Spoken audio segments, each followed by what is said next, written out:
1절 말씀부터 10절까지 교독하도록 하겠습니다. 그가 내게 이르시되 인자야 일어서라 내가 네게 말하리라 하시며 말씀하실 때에 그 신이 내게 임하사 나를 일으켜 세우시기로 내가 그 말씀하시는 자의 소리를 들으니 내게 이르시되 인자야 내가 너를 이스라엘 자손 곧 패역한 백성 나를 배반하는 자에게 보내노라. 그들과 그 열조가 내게 범죄하여 오늘날까지 이르렀나니 이 자손은 얼굴이 뻔뻔하고 마음이 강팍한 자니라. 내가 너를 그들에게 보내노니 너는 그들에게 이르기를 주 여호와의 말씀이 이러하시다 하라. 그들은 패역한 족속이라 듣든지 아니 듣든지 그들 가운데 선지자 있은 줄은 알지니라. 인자야 너는 비록 가시와 찔레와 함께 거하며 전갈 가운데 거할지라도 그들을 두려워 말고 그 말을 두려워 말지어다. 그들은 패역한 족속이라도 그 말을 두려워 말며 그 얼굴을 무서워 말지어다. 그들은 심히 패역한 자라 듣든지 아니 듣든지 너는 내 말로 고할지어다. 인자야 내가 네게 이르는 말을 듣고 그 패역한 족속같이 패역하지 말고 내 입을 벌리고 내가 네게 주는 것을 먹으라 하시기로 내가 보니 한 손이 나를 향하여 펴지고 그 손에 두루마리 책이 있더라. 그가 그것을 내 앞에 펴시니 그 안팎에 글이 있는데 애가와 애곡과 재앙의 말이 기록되었더라. 기도하겠습니다. 살아계신 하나님 아버지, 언제나 하나님의 은혜로 살아가는 저희들입니다. 은혜 아니면 우리는 단 한순간도 존재할 수 없습니다. 하나님의 은혜 그 사랑 기억하고 매 순간순간마다 하나님의 그 사랑 앞에 전 마음으로 감사하며 감격하며 순복하는 삶을 살아갈 수 있도록 은총 베푸시기를 간절히 소원합니다. 하나님 이 나라 이 백성을 굽어 살펴주시고 또 모든 전 세계 민족들을 불쌍히 여기시기를 간절히 소원합니다. 오만했습니다. 방종했습니다.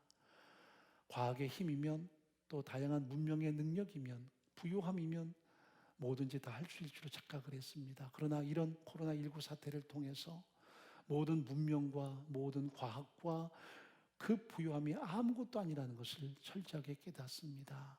하나님께 무릎 꿇고 하나님께 돌아오게 도와주시고 오직 하나님을 경외하며 그 은혜 가운데 무릎 꿇는 모든 백성들 또한 우리 민족 될 수 있도록 은총을 베풀어 주시기를 간절히 소원합니다. 하나님 아버지, 이 시간도 고통당하는 동역자들 한 분 한 분 어루만져 주옵소서. 고통의 심에서 건져주시고 하나님의 위로와 소망으로 가득 채우시기를 간절히 소원합니다. 질병 때문에 또 다양한 인생의 아픔과 눈물 때문에 하나님의 도우심을 구합니다. 그곳에 친히 임재하셔서 주의 강한 능력으로 권능의 팔로 붙들어 주시고 치료해 주시고 굳건케 하시며 하나님의 역사심이 풍성히 드러날 수 있도록 은혜를 베풀어 주시옵소서. 오직 하나님의 은혜 아니면 안 됩니다. 매 순간 은혜로 살아가게 도와주시고 그 은혜를 더 갈망하는 저희의 전 믿음 되게 도와주시옵소서. 이 시간도 전 마음으로 하나님을 향해 예배합니다. 본당에 있는 소수의 인원들뿐 아니라 온라인으로 예배하는 모든 동역자들의 그 예배 현장마다 친히 임재하셔서 하나님의 거룩한 은혜와 사랑으로 가득히 채우시기를 간절히 소원합니다. 그발강가에서 포로 생활하던 이스라엘 민족을 향해 하나님이 친히 그들 가운데 임재하셨습니다. 그들이 생각하기에는 더러운 땅, 악한 땅, 이방의 땅이었습니다마는 하나님께는 당신의 백성이 있는 그 땅이 거룩한 땅이었고 하나님의 성전이었던 것입니다. 매일마다 나를 성전 삼기 원하시고 내 삶이 함께 하시는 하나님의 그 임재와 사랑을 풍성히 경험하는 저희들의 전 삶이 되게 도와주옵소서. 하나님께 예배하며 우리의 전 마음을 올려드립니다. 드린 손길마다 은혜와 복을 가득히 베풀어 주옵소서. 하나님의 주권을 인정하며 하나님의 공급하심에 대한 감사로 우리의 연보를 올려드렸습니다. 주께서 그 모든 삶을 복되게 하시고 하나님의 도우심과 인도하심이 모든 삶의 현장마다 가득히 드러날 수 있도록 은혜를 더하여 주시옵소서. 하나님, 우리 존귀한 다음 세대를 붙들어 주옵소서. 우리 주일학교 예배가 폐지되어 있고 또 그들에게 가르칠 수 있는 기회가 많이 차단되어 있지만 그러나 다양한 방법으로 우리 다음 세대 위해 선신하는 교사들을 기억하시고 그들의 SNS상에 또 모든 관계 속에 하나님의 놀라운 은총들이 가득히 드러날 수 있도록 역사해 주시옵소서. 하나님, 이 나라 이 백성을 굽어 살펴주시고 여전히 방역에 최전세 수고하는 의료진들과 공무원들을 지켜주시고 모든 위정자들에게 지혜와 명철을 더하셔서 이 백성이 다시 어떻게 하나님께 나아가며 진정한 회복을 누릴 것인가를 그들이 무릎 꿇고 기도하며 하나님의 뜻을 여쭐 수 있도록 은총을 더하여 주옵소서. 모든 하나님의 사람들이 영향력을 드러내며 이 땅을 섬기는 진정한 섬김의 모습으로 이 땅 가득히 하나님의 회복의 역사들이 풍성히 드러날 수 있도록 은총을 베풀어 주옵소서. 우리 모두에게 듣는 마음 주시고 말씀의 진리 앞에 함께 다가서는 시간 되게 도와주옵소서. 해외에서도 군대에서도 병상에서도 동일한 은혜를 공급받을 수 있도록 역사해 주옵소서. 부정적인 말씀을 증가합니다. 성령이 친히 강권하셔서 하나님의 생명의 말씀만 드러나는 복된 시간 되게 도와주옵소서. 예수님의 이름으로 간절히 기도옵나이다. 아멘. 요사이 어느 때보다도 많은 분들이 애완견들이나 애완묘라고 하죠. 이 흔히 펫이라고 하는 애완견, 애완묘들을 사랑하는 그런 시기라고 말할 수 있어요. 제가 지난번에 방송을 잠깐 보다가 문득 익숙지 않은 단어를 들었습니다. 개통령이라는 단어.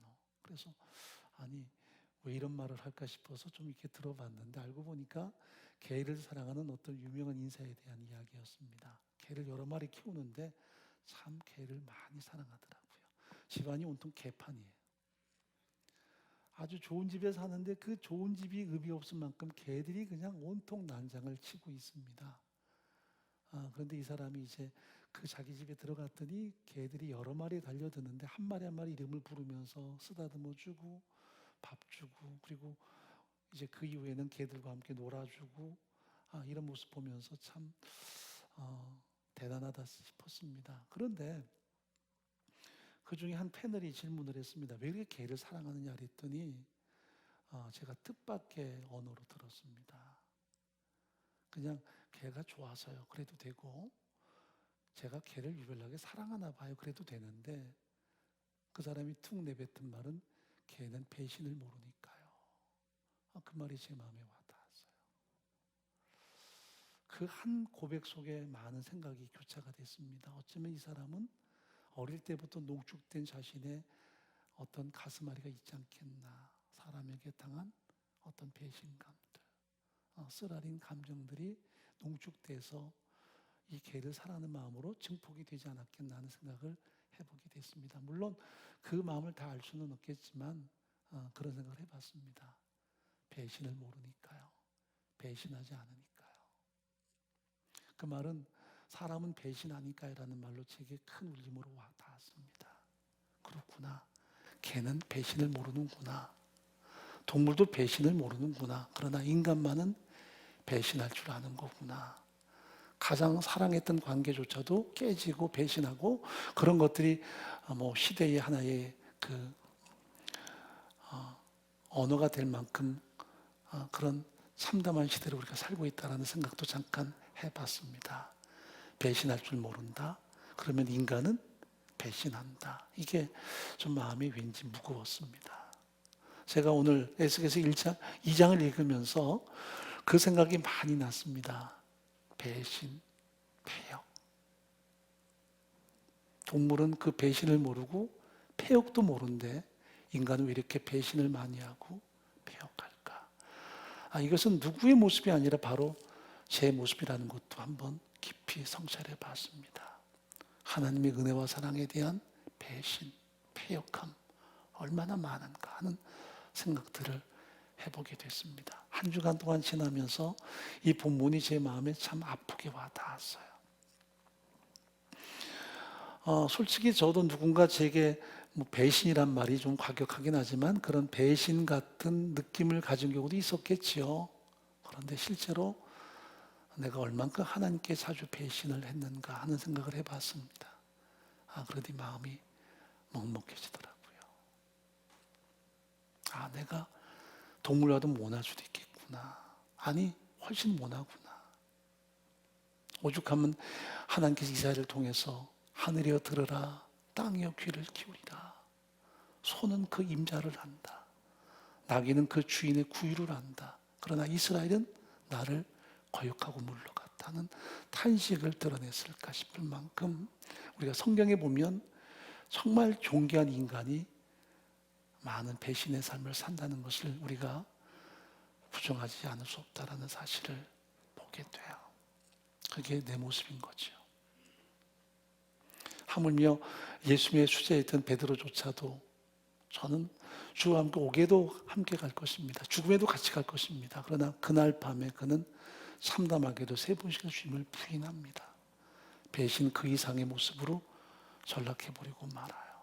이게 그 사람의 모습이 아니라 나의 모습이라는 것을 깊이 생각해 봤습니다. 하나님은 끊임없이 말씀하십니다. 내가 너희를 사랑한다. 내가 너희를 결코 버리지 않는다. 절대로 버리지 않는다. 너희를 싫다하지 않겠다. 외면하지 않겠다. 이게 하나님의 약속이었습니다. 그러나 이스라엘 민족은 얼마나 자주 배신합니까? 광야길에서 그들은 얼마나 하나님께 배신의 모습으로 전락해버리고 맙니까? 하나님은 그들을 한 번도 떠난 적이 없었습니다. 매일마다 만나를 공급하시고 매일마다 그들과 동행하셨습니다. 그러나 그들은 매일마다 배신했습니다. 매일마다 원망했습니다. 이게 그들의 삶의 모습이었습니다. 그럼에도 불구하고 하나님은 40년 동안 그들을 한결같이 이끌어 오셨습니다. 하나님께서 경고하시고 하나님이 그들에게 당신의 심정을 드러내지만 그들은 돌이킬 줄을 몰라요. 배신한 것도 부족해서 여전히 그들은 무지몽매하게 완악하게 여전히 그 길을 걸어가는 모습을 우리 앞에 드러내 보이는 것이 성경의 가르침입니다. 우리가 아무리 범죄해도 이방인보단 낫지, 이게 그들의 방종이었습니다. 우리는 그래도 하나님 이름을 부르잖아. 우리는 그래도 이스라엘 백성이요 선민이잖아. 이방인들은 하나님도 아예 없는 존재인걸. 우리가 아니면 하나님 이름을 누가 높일 것인가? 우리가 아니면 하나님에게 누가 예배를 드릴 것인가? 이런 오만방자한 생각으로 그들은 자기들이 실제로는 배신하고 있다는 것을 전혀 도외시하고 살았어요. 그게 그들의 모습이었습니다. 수많은 경고를 듣지 않았습니다. 하나님의 경고를 그들은 무시했습니다. 내게 돌아와라. 돌아와야 산다. 돌아와야 너희가 생명을 얻는다. 그러나 그들은 거듭 듣지 않았습니다. 작은 경고에 그들이 들었으면 참 얼마나 복됐을까. 그러나 큰 울림에도 그들은 듣지 않았습니다. 제가 신학교에 다닐 때 뜬금없이 막 엘리사 같은 능력을 갖고 싶었어요. 그때는 부흥사들이 대세였던 시대니까 막 그런 능력을 가지면 뭔가 하나님이 나를 크게 쓰실 걸로 생각하고 기도원도 자주 다니고 정말 기도를 제법 했습니다. 그때 주제는 주여 내게 능력 주옵소서 그랬어요. 그런데 어느 날 성경을 읽어보다가 그 엘리야와 엘리사 시대가 얼마나 패역했던가를 보게 됐습니다. 왜 이들에게 그런 능력이 공급됐던가를 보게 됐어요. 봤더니 능력이 많을수록 능력 있는 예언자는 되지만 그 시대가 좋지는 않더라고요. 얼마나 그들이 안 들어먹으면 다양한 능력까지 드러내야 되겠습니까? 예언자들의 모든 역할은 원래 예언자란 대언자거든요. 히브리 말로 나비라고 이야기합니다. 나비라는 이 말은 하나님의 말씀을 전달해 준다라는 뜻입니다. 그런데 그들이 하나님 말씀을 전달하는 것뿐 아니라 뭔가 능력까지 드러내요. 왜 그렇게 해야 됐을까? 전달이 안 되니까요. 그래서 예언자가 말씀을 대언해 주는 역할로 끝나야 되는데 이 예언자들이 뭔가 능력까지 과시한다는 말은 너무나 안 들어보니까 하나님이 듣게끔 하기 위한 수단으로 능력을 행하도록 도우신 거예요. 그러므로 그 시대는 가장 패역한 시대였습니다. 안 듣는 시대가 되고 말았어요. 복된 시대는 그들이 들었어요. 왜 다윗이 위대한 왕이라고 일컬어집니까? 들었거든요.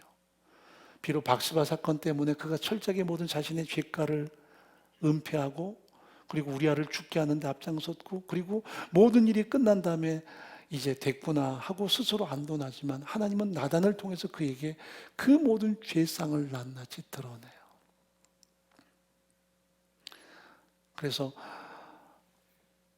어떤 부자가 양이 많았는데 자기 양을 내주기 싫어서 손님을 대접하기 위해서 옆에 있던 그 가난한 농부의 암양 한 마리를 끌어다가 대접했다는 말을 듣고 막 발끈하죠. 그런 놈이 있나, 당장 내게로 잡아오고 내 배로 갚게 하시오. 그랬더니 나단이 그 이후에 말합니다. 당신이 그 사람입니다.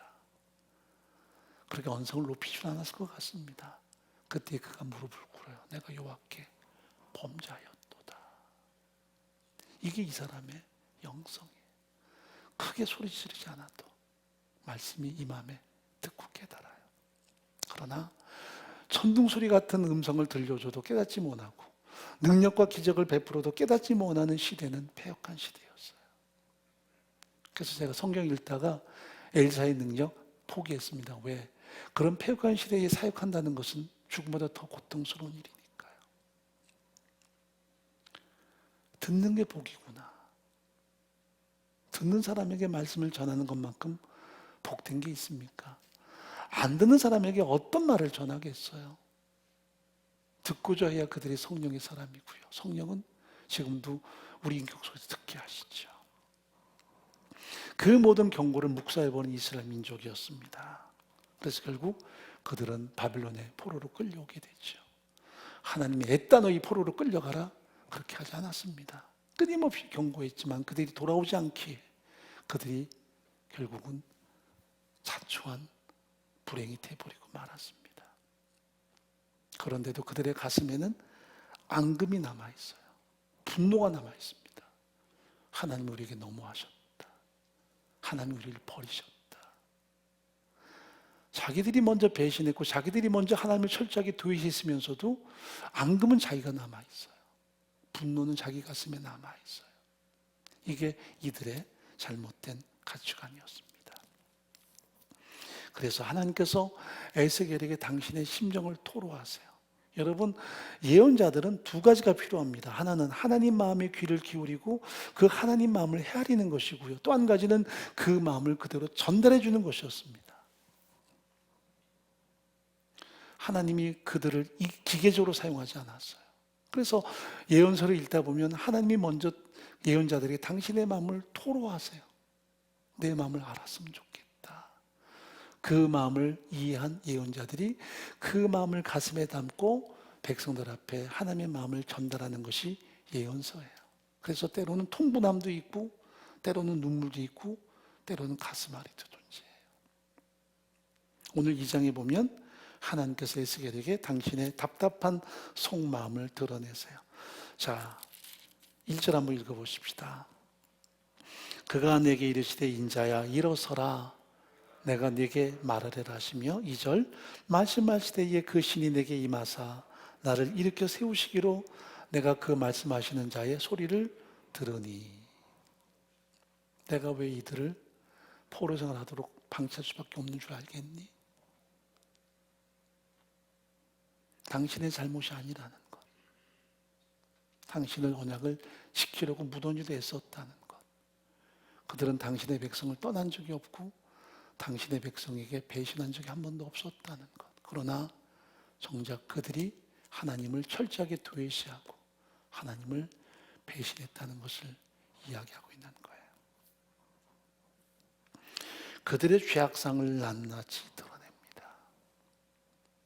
여러분, 종교인과 신앙인은 달라요. 종교인은 그저 자기가 원하는 대로 뭔가 신을 아우르는 삶을 살아요. 그러므로 누군가 신을 아우르지만 그 핵심은 자기 욕망이에요. 얼마 있으면 또 4월 초팔이기 때문에 여기저기 연등 달고 다양한 행사가 있겠지만 그 핵심은 자기 욕망이에요. 그걸 위해서 신을 이렇게 아우르죠.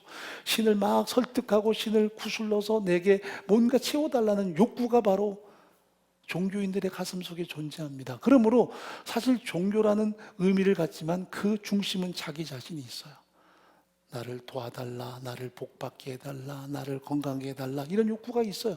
그게 다 나쁘다 할 수는 없지만 그걸 위해서 신을 어떻게든 이렇게 아우르죠. 그러므로 핵심은 주권, 통치, 은혜, 사랑 없어요. 굉장히 주술적이고 그리고 욕구주의죠. 그래서 자기의 어떤 욕구만이 모든 것의 정점이에요. 그러나 신앙인은 달라요.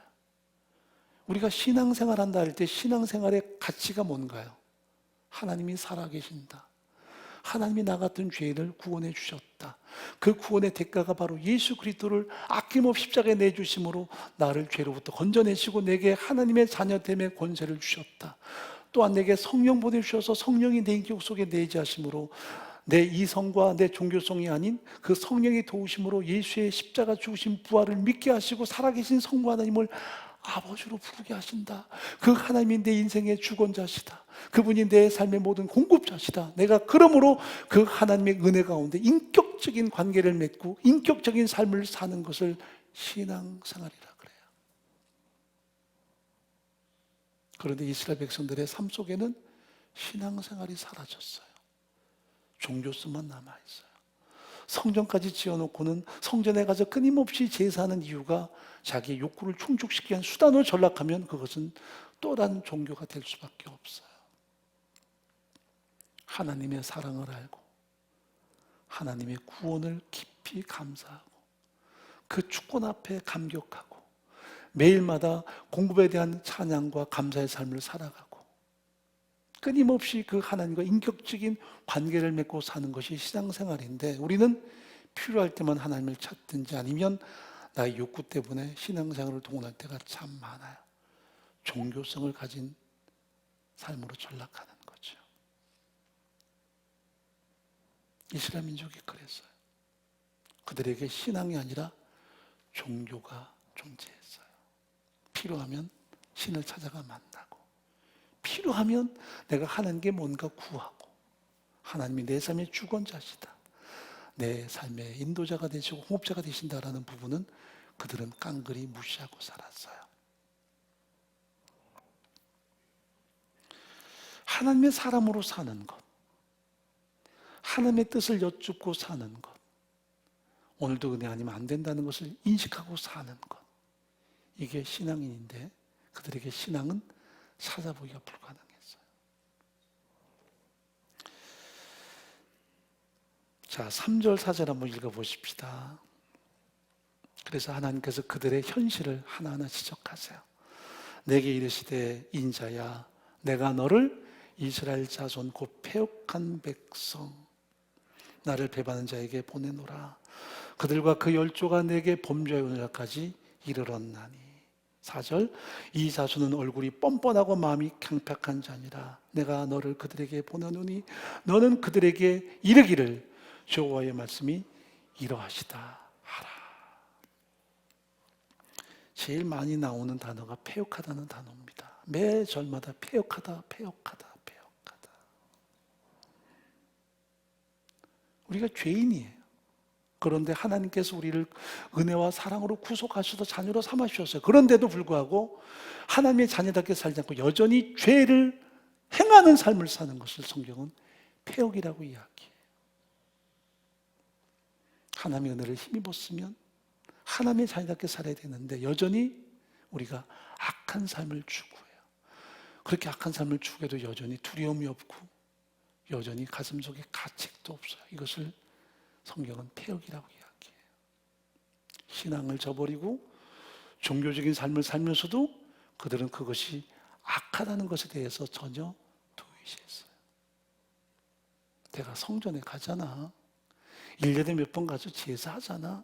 이게 중요한 게 아닌데 하나님과의 관계, 하나님의 은혜에 대한 그들의 성찰과 감사와 감격은 다 사라졌는데 그들은 형식만 남아있는 껍데기가 돼버리고 말았어요.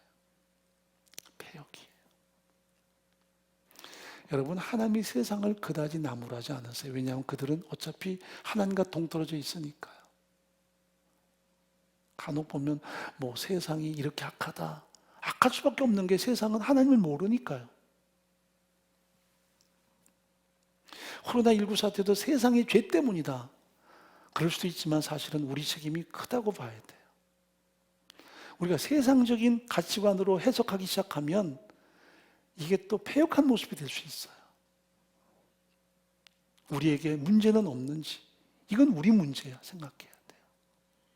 세상이 악하고 타락해서 이렇게 하나님께서 그들에게 징벌을 내리셨어요. 저 이단들을 하나님께서 깨부시기 위해서 그런 징벌을 내리신 거예요. 그럼 이단만 깨지 왜 모든 백성이 고통을 당해야 되는 겁니까? 신천지만 박살을 내버리면 되죠. 그들만 이런 코로나에 감염되면 되죠. 우리가 물론 악한 행동이지만 거기에다가 모든 화살을 쏟아붓는 게 아니라 우리에게 하나님께서 뭘 원하실까를 점검할 수 있어야 돼요. 우리가 패역하지 않았나. 성경은 항상 내게 말씀하세요. 내가 패역하지 않았나. 목사가 패역하지 않았나. 앞에서는 목사인 척 하는데 혹으로 제 뒤에 감춰놓은 뭔가 패역함이 있지 않나. 항상 점검해야 돼요. 강간에 서서 막 사람들에게 당신들이 약해서 그것만큼 오만한 게 없고요. 그것만큼 비인격적인 게 없어요. 나를 향해 주시는 말씀이 있어야 돼요. 우리가 패역했구나. 교회가 이렇게 많이 성장하고 이 땅에 크리스천들이 이렇게 많아졌음에도 불구하고 믿는 자들이 패역했구나. 영향력을 드러내지 못했구나. 또 나를 배반하는 자. 이 배반이란 말은 사람을 향한 용어기도 한데요. 은혜를 저버리고 수단화시키는 것을 배반이라 그래요. 사랑을 수단화시키는 것. 사랑했는데 그것을 이용하는 것. 이걸 배반이라 그래요. 사랑을 이용해 먹는 것. 배반이에요. 얼굴이 뻔뻔하다. 그리고 수치와 부끄러움도 없어요. 이 시대의 가장 큰 위험성이 거기에 있어요. 수치와 부끄러움을 몰라요. 함부로 말하면서도 부끄러움이 없어요. 우리가 시대적으로 보고 있지 않습니까? 입에 담기 어려운 말을 하면서도 부끄러움이 전혀 없어요. 당당해요, 오히려. 이게 얼마나 재앙입니까? 목사들도 함부로 입에 담지 못할 말 하면서 부끄러움이 없어요. 과거의 군사정권 때, 독재정권 때 한마디라도 해보고 그랬으면 근데 막말을 해버리죠. 기도하자가 아니라 함부로 막말하고 함부로 폄하하고 함부로 정죄하고 그리고 부끄러움이 없어요. 왜 이렇게 당당한지 모르겠어요. 정치가들도 마찬가지예요. 그런 말 했으면 그 단어 자체가 부끄러운 말인데 왜 그렇게 부끄러움을 모를까? 시대가 그렇게 위험해졌어요. 우리가 수치와 부끄러움을 몰라요. 또 한 가지 나오는 게 마음이 강팍하다 그래요. 강팍하다. 죄악을 행하면서도 당연시해요. 들어도 깨닫지 못해요. 나와는 상관없는 이야기예요. 평생 예수 믿는다 하면서도 평생 설교를 들었으면서도 또 목사는 평생 설교했으면서도 이건 내게 주는 말씀이 아닌 거예요. 그 강팍이에요. 나와 상관없는 말씀이에요. 그래서 목회자가 평생을 설교했으면 예수님 근처는 좀 가야 되는데 이게 제 얘기이긴 하지만 예수님 근처도 못 간 모습이면 이거 얼마나 강팍한 거예요. 우리가 평생 신앙생활 잘했으면 뭔가 예수의 형상이 좀 드러나야 되는데 그게 없으면 이거 얼마나 잘못된 거예요.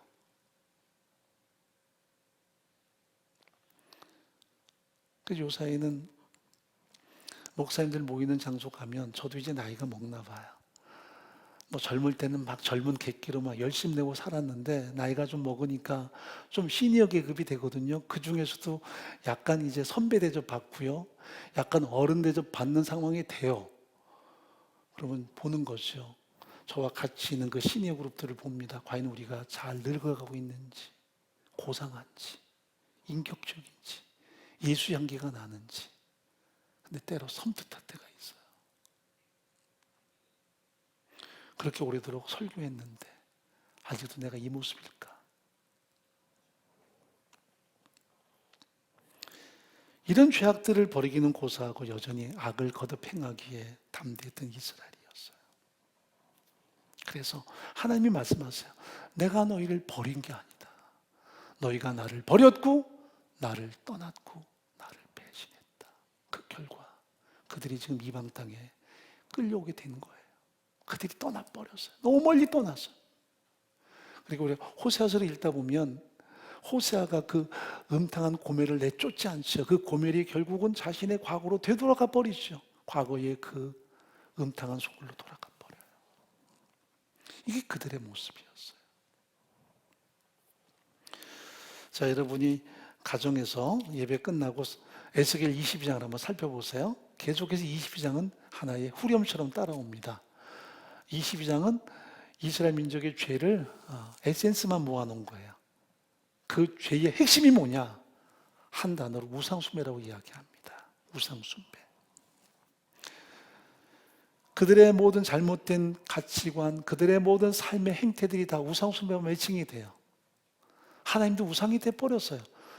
여러분, 하나님이 절대 주권과 공급자라는 것을 인정하지 않고 살면 우상이 돼요. 그래서 하나님을 배신한다는 말은 결국 하나님을 우상화시켜 버리는 거예요. 그 사랑과 그 은혜를 나의 수단으로 바꿔버리는 거니까 이게 우상화돼 버리는 거예요. 이게 이스라엘 민족의 문제였어요. 왜곡되는 삶의 가치관들, 돈이면 다 된다는 가치관, 이런 가치관이 그들에게 난무했다고요. 여러분, 이 땅은 아직도 80%가 믿지 않은 사람이에요. 믿는 사람이 20%도 채 안 될 것 같고요. 그래서 우리가 끊임없이 기도가 필요하죠. 거룩한 영향이 필요해요. 결국 오만하지 않게. 방송 앵글에 잡히는 교회 모습이 왜 그렇게 자꾸 이상하게 잡히는지 몰라요. 의도라도 해야 돼요. 우리가 좀 더 겸비하게, 좀 더 영향력을 드러내기 위해서라도 조심해야 돼요. 세상은 그런 작은 것 가지고도 침소봉대할 테니까요. 더 겸비하고 더 겸비해야 돼요. 그게 세상을 섬기는 우리의 역량이 돼야 돼요.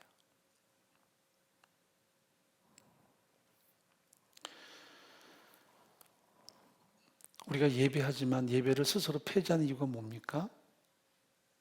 영향력 때문입니다. 왜 우리가 예배를 폐지하느냐? 우리 코로나 무섭지 않다.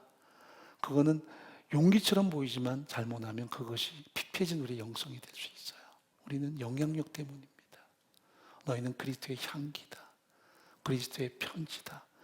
예배할 수 있지만 우리가 스스로를 제한하고 스스로를 절제하는 것, 그것이 진정한 능력인 거죠. 그게 한국교회의 힘이 돼야 돼요. 국가 권력이 뭔데 우리에게 이렇게 예배 드리지 말라고 요구하느냐? 교회는 6.25 때도 예배 드렸다. 이렇게 나가면 맞는 말처럼 보이지만 세상을 향해서 영향력을 드러내기 어려워요. 그때는 예배하다 죽으면 끝났어요. 그러나 지금은 우리 때문에 이 코로나19 사태가 확산되느냐, 여기서 제한되느냐, 그 극명한 간극이기 때문에 우리가 영향력을 드러내기 위해서 애쓰는 거죠. 이게 세상을 섬기는 섬김의 방향성이에요. 자, 이스라엘의 죄악은 하나님의 주권을 거부했습니다. 공급을 거부했습니다. 그리고 자기가 사는 것처럼 착각했습니다. 매 순간마다 자기들의 능력으로 살았습니다. 은혜도 저버리고 감사도 저버렸습니다.